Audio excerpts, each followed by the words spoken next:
इधर राजधानी रायपुर से सटे दुर्ग के कुम्हारी में मंगलवार को बड़ा हादसा हुआ। यहां केडिया डिस्टिलरी के कर्मचारियों से भरी बस अनियंत्रित होकर गहरी खाई में गिर गई। हादसे में 14 कर्मचारियों की मौत हो गई। इस घटना को लेकर राष्ट्रपति द्रौपदी मुर्मू और प्रधानमंत्री नरेंद्र मोदी, मुख्यमंत्री विष्णुदेव साय ने भी गहरा दुख जताया है। इसके अलावा डिप्टी सीएम विजय शर्मा समेत कई जनप्रतिनिधियों ने अस्पताल जाकर घायलों से मुलाकात की, उनका हालचाल जाना। हादसे की मजिस्ट्रियल जांच कराने के भी आदेश दिए गए हैं। गृह मंत्री विजय शर्मा भी घटनास्थल पर पहुंचे और मौके का उन्होंने निरीक्षण किया। तो घायलों के शीघ्र स्वस्थ होने की कामना की है। खदान में पलटी बस और ये हादसे की देखिए एक तरफ तस्वीरें सामने आई हैं, वो घटनास्थल की जिस तरह से हादसा हुआ है। देर रात खदान में कर्मचारियों से भरी बस अचानक गिर जाती है। राष्ट्रपति और पीएम ने गहरा दुख जताया है। इस पूरे मामले में 14 लोगों ने अपनी जान गंवा दी है। सीएम साय और पूर्व सीएम भूपेश बघेल ने भी गहरा दुख जताया है। राजधानी रायपुर से सटे दुर्ग के कुम्हारी में मंगलवार को देर रात इस तरह से हादसा हुआ था। फैक्ट्री प्रबंधन की तरफ से भी मुआवजे का ऐलान किया गया है। वहीं बता दें 14 लोगों ने अपनी जान गंवाई है। वहीं दूसरी तरफ जांच के आदेश भी दिए गए हैं। जो भी जिम्मेदार होगा, जो दोषी होगा, उस पर सख्त से सख्त कार्रवाई की जाएगी, इस तरह का भी आदेश दिया गया है। हादसे की क्या वजह रही, फिलहाल पूरी जानकारी जुटाई जाएगी। लेकिन घायलों और कुम्हारी के लोगों के बयान भी कई तरह के सामने आए हैं कि जिस तरह से हादसा हुआ, बस की फिटनेस को लेकर भी कई तरह के सवाल उठे हैं। तो खराब सड़क और कंपनी की ओर से सुरक्षा के पुख्ता इंतजाम नहीं किए गए थे, इस तरह के भी सवाल उठ रहे हैं। और परिजनों को हालांकि विश्वास दिलाया गया है कि जो भी दोषी होगा उस पर सख्त से सख्त कार्रवाई होगी।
तो सीएम साय और पूर्व सीएम भूपेश बघेल ने गहरा दुख जताया है। तस्वीरें देखिए सामने आई हैं, कई लोग इसमें गंभीर रूप से घायल हैं।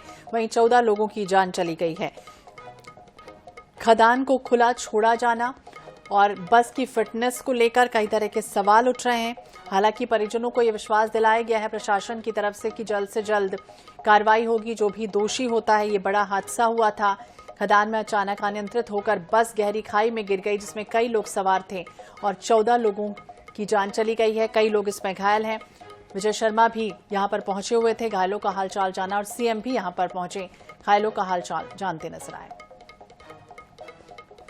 तो कई तरह के दिशा निर्देश सीएम ने दिए हैं और ये भी जानकारी सीएम दे रहे थे कि उनके स्वस्थ होने की कामना जल्द से जल्द की जा रही है। और डॉक्टरों की टीम बड़ी संख्या में यहां पर तैनात की गई है, जो लगातार मॉनिटरिंग कर रहे हैं।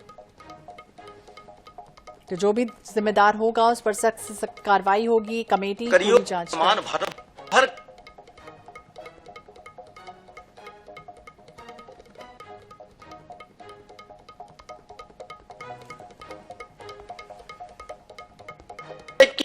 ब्रेकर पे गाड़ी उछल जाती है धोखे से, तो एक आध उसमें से लेबर नीचे गिर जाता है, फिर उसको उठा करके अंदर डालते हैं।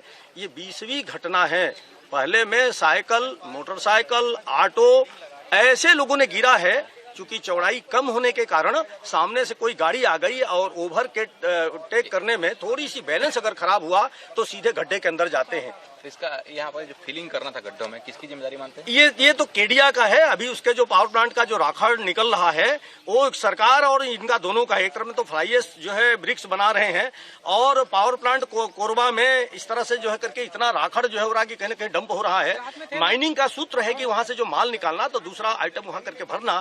केडिया भी अपने राखड़ का पूरा फ्लाई ऐश ब्रिक्स बनाती है, नहीं तो इस गड्ढे में अगर पाटना शुरू करती तो 20-20 फीट चौड़ा दोनों साइड में पटिंग हो सकता था। ये सड़क जो है कुछ दिन पहले यहाँ कांग्रेस की सरकार खत्म हुई है, मतलब बीजेपी आ गई है। बीजेपी पहले भी थी, पाटन का विधानसभा क्षेत्र आता है, क्या आए नहीं लोग देखने हैं जो बड़ा विकास का दावा करते हैं? वो तो इसलिए नहीं आते हैं कि चूंकि ये मामला जो है सरकार जो है केडिया जो है उसी की हो जाती है जो सरकार बदलती है।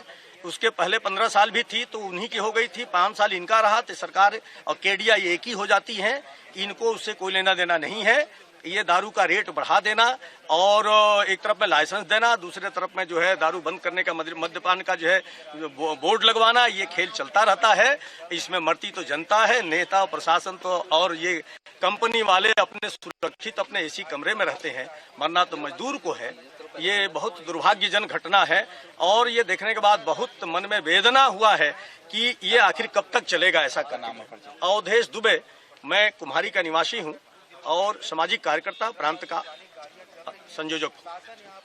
ये दुबे साहब जो बता रहे थे जिम्मेदारी और जो जिम्मेदार है किस प्रकार से आंख मूंदे हुए हैं। खनिज विभाग एक छोटा सा खेत में कहीं मुरुम खुदवा लीजिए, कल रात से ही आईएनएच इस सवाल को उठा रहा है तो पहुंच जाएगा आपको जांच करना, लेकिन इतने बड़े गड्ढे में सड़क से 1.5 किलोमीटर दूर में यहाँ पर खनिज विभाग नहीं आ पाया और कलेक्टर मैडम उनके साथ में एडीएम कलेक्टर जो अन्य होते हैं वो नहीं आ पाए। अब देखिए ये वैज्ञानिक युग है, हम लोग मतलब चांद पर पहुंचने की तरफ कोशिश कर रहे हैं और रायपुर से और कुम्हारी से अब तक हाईवा यानी क्रेन नहीं आ पाई ताकि बस को ऊपर ले जाया जा सके। वो एक क्रेन खड़ी है वहाँ पर फोटो खींचने के लिए, वहाँ पर 200 मीटर में, जिस क्रेन की क्षमता नहीं है ताकि बस को ऊपर खींच सके।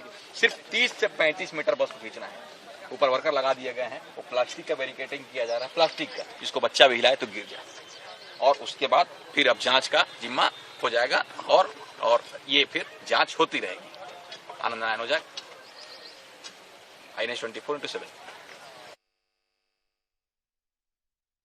बनी है और प्रशासन कभी जागता नहीं और हादसे का इंतजार कर रहा था। शायद प्रशासन और अब हादसा हो चुका है, जिम्मेदार अपनी तीसरी कर लेंगे कि मुआवजा दिया जाएगा। घायलों का हालचाल जानने के लिए तमाम व्यवस्थाएं कर दी जाएंगी, लेकिन हालात जस के तस रहेंगे। राष्ट्रपति पीएम ने गहरा दुख जताया है और ये तस्वीरें आप देख रहे हैं कि कितना गहरा सकरा रास्ता है और यहाँ पर क्या शायद जब भी नेता यहाँ से गुजरते थे क्या किसी की नजर नहीं पड़ी इस रास्ते पर और अचानक ये हादसा हुआ है।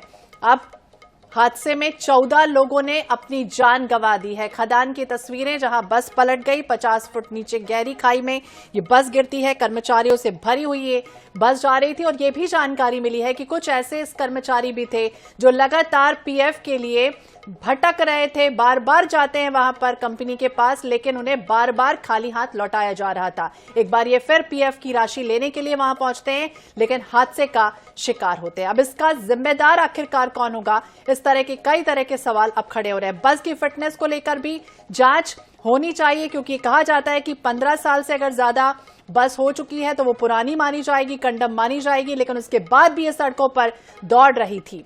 तो पीएम मोदी ने गहरा दुख जताया है। घायलों के शीघ्र ही स्वस्थ होने की उन्होंने कामना कर दी है। सीएम साय, पूर्व सीएम भूपेश बघेल ने भी गहरा दुख जताया है। कई लोग अस्पताल में अभी भी जिंदगी और मौत के बीच झूल रहे हैं। तो कुम्हारी का ये सड़क हादसा देर रात, मंगलवार की देर रात ये हादसा होता है, जिसमें कर्मचारियों से भरी हुई बस सड़क पर जा रही थी और अचानक ये गहरी खाई में गिरती है, जिसमें कई लोग घायल हो गए हैं और 14 लोगों की इसमें जान चली गई है। मृतकों में 3 महिलाएं भी बताई गई हैं। पुलिस की एक टीम मौके पर पहुंची, राहत बचाव कार्य शुरू कर दिया गया, लेकिन अंधेरा हो चुका था, इस वजह से रेस्क्यू कार्य में काफी विलंब भी होता रहा। आनन फानन में कई लोगों को अस्पताल पहुंचाया गया है, एम्स पहुंचाया गया है। रायपुर में कई लोग भर्ती हैं अस्पताल में और कई दूसरे प्राइवेट अस्पतालों में भी उनका इलाज चल रहा है। हालांकि देर रात गृह मंत्री विजय शर्मा पहुंचे थे, घायलों का हालचाल उन्होंने जाना है और आज सीएम विष्णुदेव साय भी यहां पहुंचे और दिशा निर्देश दिए गए हैं। डॉक्टरों को कई तरह का निर्देश दिया गया है कि जल्द से जल्द ऐसी टीम बुलाई जाए डॉक्टरों की जो जल्द से जल्द उन्हें स्वस्थ कर दे। तो कुम्हारी पुलिस की एक टीम मौके पर पहुंची, राहत बचाव कार्य देर रात शुरू किया गया। और घायलों को प्राथमिक उपचार के बाद जिला अस्पताल, तो कहीं एम्स तो कहीं प्राइवेट अस्पताल में ये सभी इलाजरत हैं। सीएम विष्णुदेव साय ने घायलों के बेहतर इलाज के दिशा निर्देश दिए हैं और ये भी सीएम कहते हुए नजर आए हैं कि उनका इलाज बेहतर तरीके से किया जा रहा है। तो केडिया डिस्टिलरी ने 10-10 लाख रुपए मुआवजे का ऐलान भी किया है। ये वही कंपनी है जिसकी बस इस सड़क पर दौड़ रही थी और अचानक हादसे का शिकार हो जाती है। दुर्घटना मंगलवार रात करीब 8:30 बजे की घटना है। INS 24/7 आपको पल पल की तस्वीरें लगातार दिखा रहा है। ग्राउंड जीरो से हमारे सहयोगी लगातार जुड़े हुए हैं और आपको हालात दिखाते रहे कि किस तरह के हालात यहां पर बने हैं।